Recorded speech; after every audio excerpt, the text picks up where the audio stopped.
último vídeo sobre Polícia Militar do Estado do Ceará, eu postei para vocês logo de introdução uma questão bacana. E essa questão ela gerou um pouco de dúvida nos candidatos, as candidatas, então eu resolvi vir aqui e logo trazer a aula sem mais delongas, direto ao ponto. Lembrando, novamente, friso e repito, é para tentar dar aquele gás a você que está estudando para o concurso da Polícia Militar do Estado do Ceará, tá perdido, tá perdida, sem saber, com muitas especulações, muitos boatos, se de fato vai entrar ou não essa disciplina. Entrando ou não, eu estou aqui vagarosamente com vocês, auxiliando no caminho da aprovação. Sem mais delongas, vamos para o monitor, vem cá comigo, vamos estudar o assunto desde a primitividade. É o que eu chamo aqui de Ceará na sua primitividade. Bem, eu sempre gosto de iniciar todo o nosso curso, seja você que está comigo na PM Alagoas, PM Paraíba, eu gosto de dizer para você logo o assunto no geral do que nós iremos abordar, trazendo já um pouquinho do aprofundar, mas também não tão profundo assim, trazendo mais ali um conhecimento basilar para vocês. Apresentando de cara, eu digo que viviam nessa região. Que região, professor? Na região aqui pertencente ao Ceará. Os índios ou os primitivos da grande nação Tupi, aí aqui da nação dos Tupis, eu digo para vocês que os índios, os indígenas, ou as tribos Tabajaras e Potiguares, ok, gente? Tabajaras e Potiguares, dentro do nosso estado do Ceará, já estavam eles, da grande nação Tupi.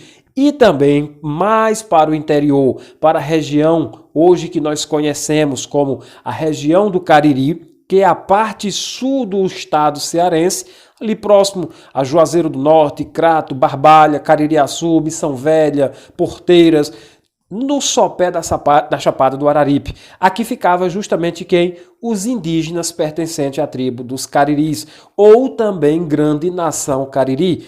Ótimo, então aqui eu já te apresento para vocês nesse primeiro ponto quem são esses primitivos que viviam aqui na nossa região do estado do Ceará antes mesmo da chegada de Pedro Álvares Cabral, que aqui se dá justamente o relato do, então, entre aspas, descobrimento do Brasil. Vem cá comigo, gente. Vejam só, apresentei para vocês já o básico. E se você está comigo também no curso para a Polícia Militar do Estado da Paraíba, você sabe já do que nós estamos falando. Nós estamos falando de um período que nós tínhamos indígenas selvagens, indígenas como se fala no popular aqui na língua nordestina, indígenas brabos mesmo, ok? Não é diferente até aqui da história da Paraíba. Você viu que uma passagem vai haver lá nos nossos estudos da Paraíba, focado no concurso da polícia, que o estado da Paraíba, juntamente com o estado do Ceará, participou assim de um dado período histórico administrativamente pertencente a Pernambuco. Beleza? Vamos lá para o nosso quadro novamente, volta para o monitor. Que eu digo para vocês assim, ó. Há relatos de historiadores que antes de Pedro Álvares Cabral chegar ao Brasil, espanhóis já tinham estado no território que hoje conhecemos como Ceará. Pessoal, eu vou fichar aqui para vocês essas duas passagens aqui importantes, ó. Há relatos, ó. Há relatos. Isso aqui não é nada oficial para a historiografia. Então, provavelmente isso aqui, ó, não cai em prova. Isso aqui não cai em prova porque é algo ainda não oficial, é só um relato, tá, pessoal? Mas eu vou dizer para vocês, eu vou falar para vocês rapidinho, sem muito arrudeio. Eu vou direto ao ponto, dizendo que isso não cai em prova e que você já tenha em mente que antes mesmo do que nós chamamos aqui a vinda de Cabral, de Pedro Álvares Cabral ao Brasil, espanhóis já tinham chegado aqui no nosso estado do Ceará. Seus nomes eram Diogo Lepe e Vicente Anês Pinzon. Pinzon foi o primeiro a chegar, desembarcou onde hoje seria o município de Capuí e Lepe teria desembarcado em Fortaleza. Dado o Tratado de Tordesilhas de 1494, estas descobertas não puderam ser oficializadas. Gente, ó, há relatos que não puderam ser oficializados justamente por causa do momento aqui chamado Tratado de Tordesilhas, que você sabe muito bem, vou pegar comigo novamente, ó, o que é esse Tratado de Tordesilhas. Tratado que dividia justamente o Brasil em uma linha imaginária. Nessa linha, nós tínhamos uma porção pertencente aos espanhóis, a outra porção litorânea pertencente a quem?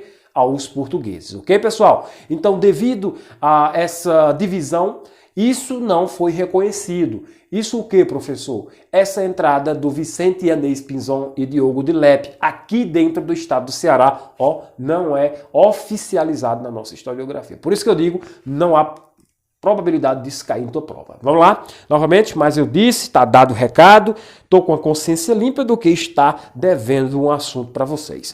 Está aqui, ó. A ocupação portuguesa. Professor, a ocupação portuguesa tem início no ano de 1603. Está aqui, exatamente, ó, verdade. Sob o comando de Pero Coelho de Souza. Olha o nome da fera aqui, tá? Ó, Pero Coelho. Professor, é Pedro? Eu vou chamar Pero. Pode até ser Pedro lá em Portugal, mas eu vou chamar de acordo com o que está aqui, ok? Que ao chegar, construiu o Forte de Santiago. Anos depois, em 1612, Martim Soares Moreno, mais outra figura, ó, Martim Soares Moreno, anexa oficialmente o estado do Ceará, construindo o Forte de São Sebastião, erguido sobre as ruínas do primeiro forte. Ó, aqui sim cai em prova, viu? Aqui sim é historiografia oficial. Quando eu digo para vocês que Martins, bem aqui fechando, Soares Moreno, anexa oficialmente o estado do Ceará. Opa, professor, quer dizer que quem anexou oficialmente as nossas terras foi o Martins Soares Moreno, exatamente, anexou oficialmente o estado. E qual ponto marca essa trajetória oficial? O forte, a construção do forte de São Sebastião, erguido nas ruínas do primeiro forte que nós já tínhamos. Tá bom, gente? Tá aqui a figura do Martim Soares Moreno e a importância da anexação oficial do nosso estado do Ceará com a sua construção. Continuando aqui embaixo, ó. No ano de 1637, chegam àquela localidade os holandeses. Eu vou marcar com vocês aqui quem são as nações que primeiramente chegam aqui, ó. Chegam àquela localidade os holandeses.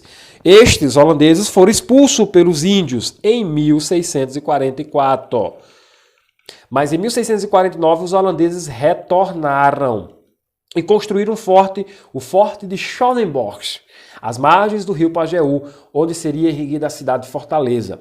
O comandante português Álvares de Azevedo Barreto foi o responsável, vou fichar o nome do cara aqui também, muito importante pra gente, ó, foi o responsável pela expulsão efetiva dos holandeses no ano de 1654. Aqui, 1654, já é no advento da expulsão holandesa do Nordeste do Brasil.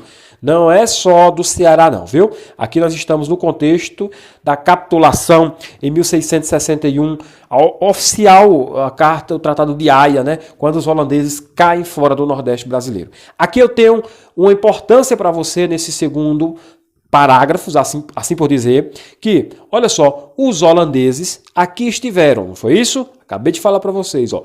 Primeiramente, os holandeses foram expulsos por quem? Pelos indígenas. Lembra lá do início da aula que eu falei que os indígenas eram brabos? Ótimo, não se preocupa com data não, viu, professor? Não, precisa se preocupar não. Mas em 1649 os holandeses retornaram, então houve uma tentativa de retorno novamente após a expulsão pelos índios brabos. Desta vez eles vieram construir o Forte de Schonenbosch, tá aqui, ó, foram justamente quem? Os holandeses construíram o forte. E aqui seria erguida a cidade de Fortaleza. Então está aqui um dos princípios digamos assim, do surgimento da capital cearense com o Forte de Schonenbosch. Belezinha? Fundado pelos holandeses. Cuidado, não foram pelos franceses. Lá em cima eu falei agora há pouco para vocês que os franceses estiveram por aqui, não foi isso? Cuidado, atenção, redobrada a esse ponto. Aí digo para vocês que o comandante português Álvares de Azevedo Barreto, olha o nome do cara, talvez o cara mais importante até aqui já trabalhado, ó, foi o responsável pela expulsão efetiva dos holandeses no ano de 1654. Cuidado, Martim Soares Moreno, falei para vocês. Falei do Forte de São Sebastião, oficialmente montado por ele. Depois aqui expandi quem foi o responsável pelo Forte de Schonenbosch, justamente os holandeses. A primeira tentativa de vinda dos holandeses para cá. Os indígenas brabos, botando eles para correrem do Ceará. Depois retornam. Ao retornar aqui novamente para o nosso estado do Ceará, quem? Os holandeses. Dessa vez foi justamente o momento aonde o Álvaro de Azevedo Barreto foi o responsável pela expulsão efetiva aqui dos holandeses no estado do Ceará. Tá bom? Gente, tá gostando desse encontro? Tá gostando dessa aula? Deixa teu joinha, se inscreve no canal Historiografando. Opa, para não, viu? Ainda continua, vem cá comigo. Ó. A partir de 1605, também lembrando, compartilha esse vídeo nas redes sociais. Se você quiser estudar a plataforma intensiva, já disponibilizada para vocês, a nossa primeira aula, nosso primeiro encontro com teoria e prática, ou seja, as videoaulas, mais resoluções desse assunto, é só me chamar no zap que está em algum local aqui na descrição, na tela, onde você encontrar, você fala com o professor. Bora lá. Ó. A partir de 1680, gente, o Ceará tornou-se capitania subalterna de Pernambuco. Eu não disse para vocês isso? Aqui, nesse momento, nós temos não só a passagem de subalterna do Ceará, como também do estado vizinho da Paraíba, desligando-se do Maranhão. Professor, quer dizer que até esse momento aí que o senhor estava falando, ainda nós estávamos atrelados às terras do Grão-Pará, Maranhão? Isso mesmo, leva assim para a prova. Ó. O Forte Holandês teve seu nome mudado para Fortaleza de Nossa Senhora da Assunção, local a partir do qual surgiria a vila que daria início ao município de Fortaleza, fundada em 1726. Cuidado, viu, gente? Muita coisa que vocês... Vem cá comigo, ó. Volta cá, vamos olhar um para a cara do outro, ó. Pro rosto do outro, mais fácil, como você queira chamar, né? Olha só, cuidado, tá, pessoal? Quando você pega o meu conteúdo e você já vem estudando, tá louco aí, doido para estudar, caçando conteúdo de todos os lados, você vai encontrar discrepância, principalmente em datas. Cuidado com isso. Você pode encontrar discrepâncias de data. Se você encontrar discrepância, não se preocupa. A banca não vai cobrar data em tua prova, não. A banca vai cobrar assunto. Se você tem argumento, se você tem assunto, eu não me preocupo nem um pouco em você querer, em eu querer que você decore datas. Show? Bora lá. Ó. Continuando aqui, ó. Foi só no fim do século XVIII que, 17 de janeiro de 1799, que a capitania do Ceará alcançou autonomia. Em 1823, Pedro I elevou a vila à condição de província e, com a proclamação da República, em 1889, tornou-se o atual estado do Ceará. Pronto, ó, eu te dei aqui desde o início, veja só o que eu estou te passando. Volta aí novamente mais 2 slides anteriores. Aqui é a primitividade do Ceará, não foi isso, pessoal? Pronto, nós falamos da primitividade do Ceará, avançamos um pouquinho, chegamos aqui já nos holandeses, a expulsão deles do nosso estado do Ceará se deu aí com a figura do Álvaro de Azevedo Barreto. Aqui eu já estou mostrando para vocês que o nosso Ceará passou a pertencer como capitania subalterna de Pernambuco. Depois te digo rapidamente que houve uma cisão em 17 de janeiro de 1799, aonde o Ceará tornou-se capitania e alcançou a sua autonomia definitiva com, assim, a condição de vila pelo documento de Pedro I. Então, preste muito bem atenção que eu te dei um geral. Eu te dei um geral sobre esse assunto. Agora nós iremos fazer o quê? Aprofundar muito mais esse assunto, ó, o processo de colonização, vamos falar do Ceará Grande, da Barra do Ceará, né, o início de tudo, já voltando lá para o século XV, agora levando com detalhes e devagarzinho, porque até aqui eu só te apresentei uma espécie de geralidade, né, uma espécie de geral do nosso estado do Ceará. Agora eu vou aprofundar com vocês todos os assuntos, falando já sobre economia, falando mais um pouco da capitania do Ceará Grande, falando mais um pouco sobre Pero Coelho, a expulsão dos franceses que também se deu aqui dentro do nosso estado, tudo isso e muito mais na nossa continuidade. E se você se inscrever, se você compartilhar esse vídeo nas redes sociais e se mais alunos e alunas chegarem aqui, nós iremos conseguir trazer mais encontros iguais a estes, com mais questões, para que você, ó, fique tranquilo, fique tranquila quanto ao assunto de especulação, que haverá disciplina de história na tua prova da PM Ceará. Um forte abraço, fiquem todos com Deus e até o nosso próximo encontro. Força, guerreiro!